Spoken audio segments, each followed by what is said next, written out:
Sejam todos bem-vindos ao canal Escola Dominical Brasil. Meu nome é Vanderlei Claudiano e hoje eu vou compartilhar com vocês aqui Isaías capítulo 51. Isaías capítulo 51 é um dos livros, né? Esse capítulo aqui ele foi inteiro colocado lá dentro do livro de Mórmon. O irmão de Nefe, chamado Jacó, ele colocou ali em 2 Nefe, capítulo 8, né? Agora, se você quer compreender mais esse capítulo aqui, o capítulo 51 de Isaías, você precisa ler, então, 2 Nefe, capítulo 8. E aí, olha só, o capítulo 9 e o capítulo 10 de 2 Nefe é a explicação todinha do capítulo aqui 51 de Isaías, tá bom? Então, eu tô deixando aqui na descrição do vídeo para você pegar e ir lá acompanhar lá. Se você quiser entender mais sobre esse capítulo, você consegue entender ele mais lá no livro de Mórmon também, por causa que é um profeta explicando o que o outro profeta falou.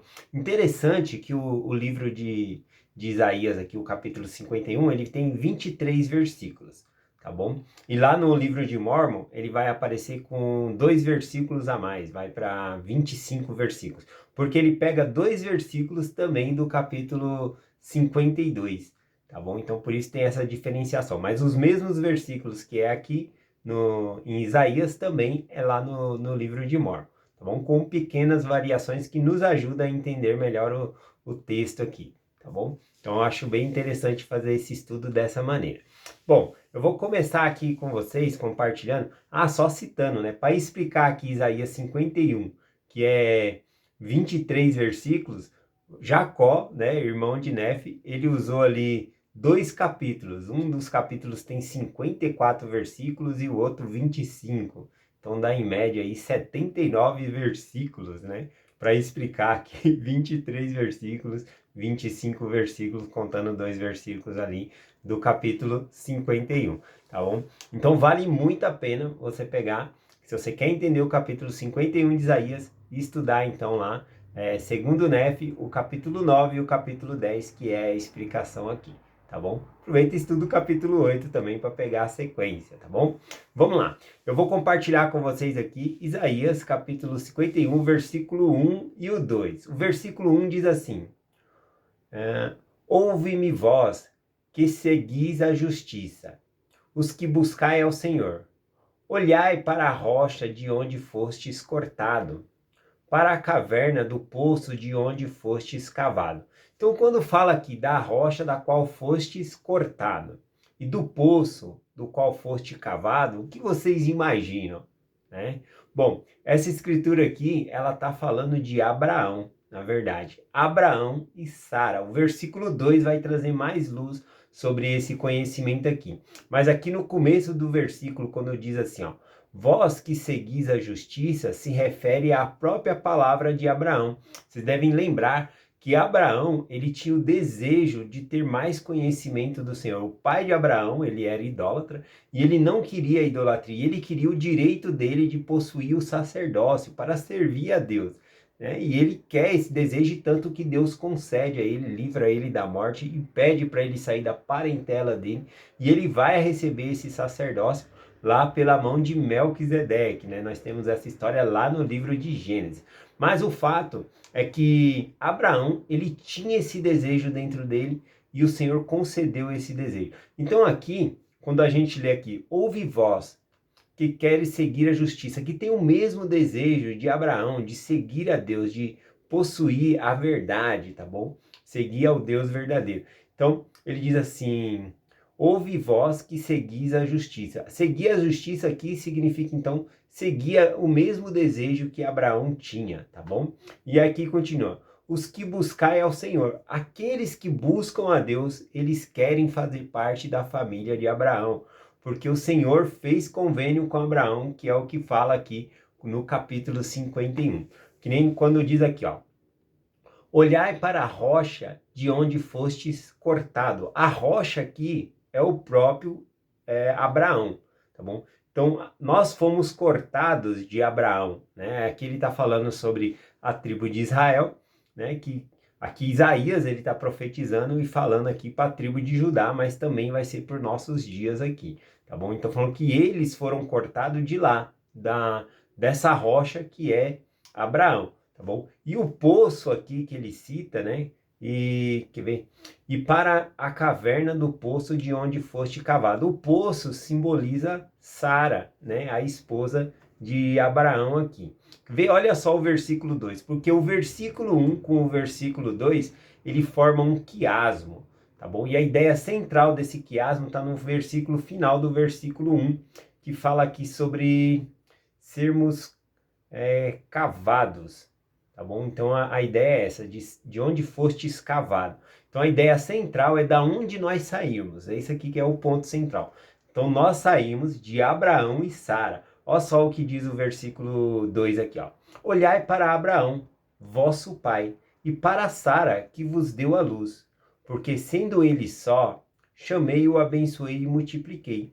Então, olha só, mesmo Abraão, né, ele era sozinho ali, Deus chamou ele e abençoou ele e Sara, para eles continuarem, multiplicarem sobre a terra. Eles não tinham filho e Deus tirou eles da terra ali, prometeu uma grande terra para eles e prometeu também uma grande geração de filhos ali para Abraão e Sara, tá bom? Então a gente está falando aqui sobre isso. O capítulo 51 aqui, ele fala bastante aqui sobre de onde nós viemos e sobre esse desejo.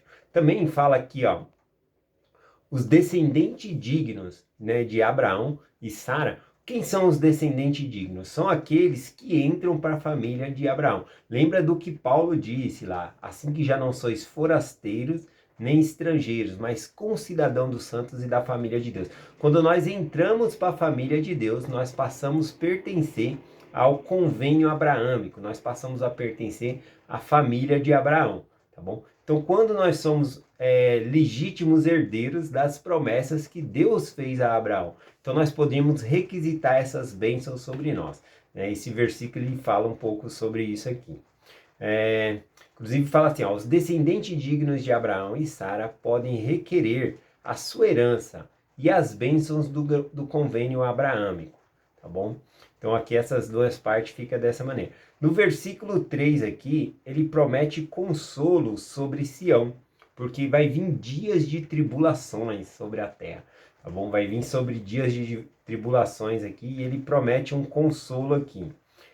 O versículo 3, né, diz assim, ó, porque o Senhor consolará Sião, consolará todos os seus lugares deserto, e fará do deserto como Éden, e a solidão como o jardim do Senhor, e o regozijo e a alegria acharão nela, e a ação de graça e a voz de melodia. Então está falando que os lugares desertos, o povo de Sião vai fazer com que floresça, que fica bom, que fique belo, tá bom? Nós já vimos essa promessa se cumprir aí, lá em Lago Salgado, né?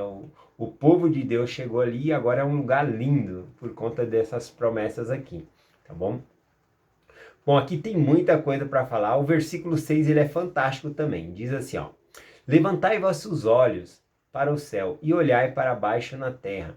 E aqui ele vai falar da calamidade na terra e também do céu, né? Do céu a segurança. No final do versículo, inclusive, ele fala assim, ó: porém a minha salvação durará para sempre e a justiça não se abolirá. Ou seja, a salvação de Deus dura para sempre. E aqui falando sobre a terra, ele fala que as pessoas vão envelhecer, né? Os moradores morrerão, semelhantemente envelhecerão. Então ele está falando, para onde nós devemos olhar? Para o céu ou para a terra? Para os dois. Quando nós olharmos para a terra, ver realmente que não tem nada aqui que é uma herança para nós. Tá bom? Mas olhar para o céu, as promessas de Deus, porque essas vão durar para sempre. Então esse versículo 6 ele é bem interessante por causa disso aqui. Aqui também, quando no versículo 6, quando ele diz aqui, a vossa salvação, isso aqui significa a restauração do Senhor nos últimos dias, ou seja, a ressurreição. E também uma vida de bem-estar, né? Uma vida equilibrada, onde as pessoas não vão passar fome, né? Vai ser um reino justo. Esse é o significado aqui. Deixa eu pegar o... Tem muita coisa aqui, mas eu vou lá para o final do capítulo, porque aqui no final do capítulo, ele vai falar sobre uma profecia que tem lá também em Apocalipse, tá bom? Ou seja, Apocalipse está citando aqui também Isaías, tá bom? Então a gente vai dar uma estudada aqui nesses 3 versículos aqui, ó. Capítulo Isaías 51, versículo 18, 19 e o 20. né, para nós finalizarmos o estudo de hoje.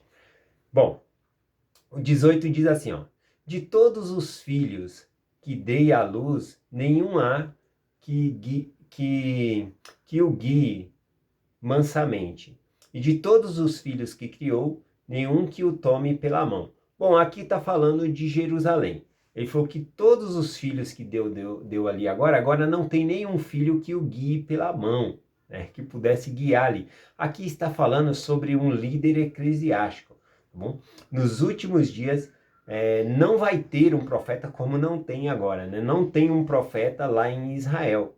Tá bom? Não tem esse profeta e ele sente essa falta. Não vai ter esse líder para ajudar eles, né? Porque ele vai estar em guerra, vai estar uma confusão danada, e aí eles precisariam realmente de um profeta ali para conduzir, para ajudar eles na libertação, dar um livramento para eles. E esses profetas, eles vão para lá. É isso que cita aqui, e a gente pode fazer uma ligação lá com Apocalipse, tá bom? Então vamos lá.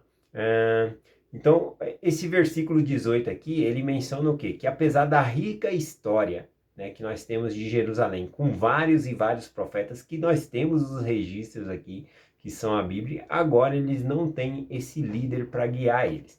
O versículo 19 diz assim, ó: essas duas coisas te acontecerão.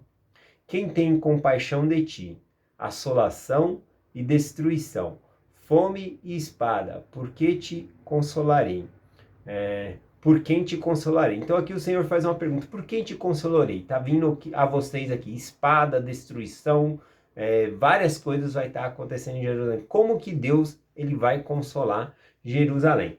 E aí a gente pode ler aqui sobre isso, sobre as duas testemunhas, né, que Deus ele vai mandar lá para Jerusalém, que são os dois profetas que vão ir para lá, os profetas da igreja, tá bom? São duas testemunhas especiais que vão ir para Jerusalém e eles vão ajudar lá no trabalho que deve ser feito lá, que é mencionado aqui no versículo 20. Diz assim, ó: os teus filhos desmaiaram, jazem nas entradas e todos os caminhos, como os bois montes de rede. Cheios estão do furor do Senhor e da repreensão de teu Deus.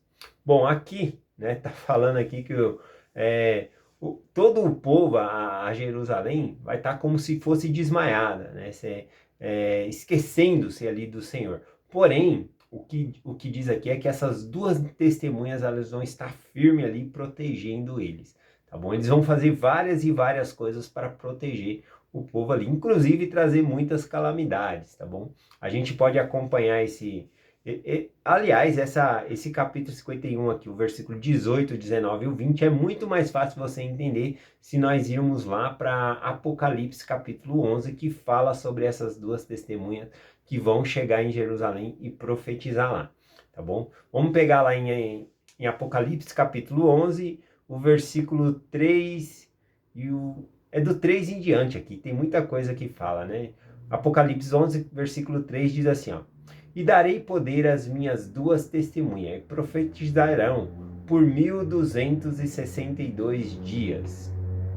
1260 dias, vestidos de panos de saco. Então Deus ele vai mandar duas testemunhas especiais para lá para profetizar àquele povo. O versículo continua dizendo, né? Essas são as duas oliveiras e os dois castiçais que estão diante de Deus na terra. Bom, então o castiçal aqui que fala em Apocalipse, o castiçal ele serve para pôr a luz. Então vai ser duas testemunhas que vão levar luz para eles, né? Conforme o versículo aqui, se nós continuarmos lendo, eles estão bêbados, mas não de vinho, porque eles tropeçam no conhecimento da luz do Senhor. Tá bom? Então essas testemunhas vão levar esse conhecimento para eles também. Então tem muitas coisas aqui falando sobre isso. Tem uma parte aqui do versículo 20 que fica um pouco difícil de entender, que fala sobre, ó, como o boi monteses, né? O boi monteses aqui significa aqui antílopes, né? Antílopes na rede. Essa é a tradução aqui no hebraico. E na Bíblia King James, em inglês fala sobre touros selvagens, tá bom? Então, apesar dessas duas testemunhas, elas forem para Jerusalém e elas vão pregar ali durante muito tempo ali, e aí elas vão ser mortas, né? E o mundo vai ver isso, né? Talvez aí por meio da mídia, televisão, eles vão ver. E o corpo dessas duas testemunhas vão ficar ali durante 3 dias e meio, nas praças ali, na praça ali, né? E Jerusalém vai estar vendo, outras pessoas vão estar vendo, né? Depois de 3 dias e meio, o que vai acontecer? Essas duas testemunhas, elas vão se levantar, elas vão se pôr sobre seus pés, né? Porque o Espírito do Senhor vai fazer com que elas ressuscitem ali, elas vão se levantar da morte. E aí uma voz do céu, né? Os inimigos vão ouvir ali, né? Uma voz do céu dizendo: venha para cá. Então eles vão subir até o céu, né? Enquanto isso, também o que acontece? Não é todo mundo que vai ver essa parte, mas os inimigos vão estar vendo. Enquanto isso está acontecendo, os inimigos, né, vêm atacar Jerusalém. E ali então o Senhor vai fazer com que haja um terremoto para que Israel não seja destruído, ou seja, para que Jerusalém não seja destruído nessa ocasião. Então o capítulo 51, versículo 18, 19 e 20, a gente deve estudar juntamente com Apocalipse capítulo 11, tá bom? Que traz uma menção maior falando sobre essas testemunhas e o que vai acontecer, tá bom? Então é essa a mensagem que eu queria compartilhar com vocês hoje, né? Acho que um conhecimento maior para entender esse capítulo é só estudar lá, segundo Nefe, o capítulo 8, que é o que nós estamos estudando aqui no capítulo 51, e leia também o capítulo 9 e o capítulo 10, que é o próprio Jacó explicando o capítulo 51. Tá bom? Eu deixo essa mensagem com vocês em nome de Jesus Cristo. Amém. Até amanhã.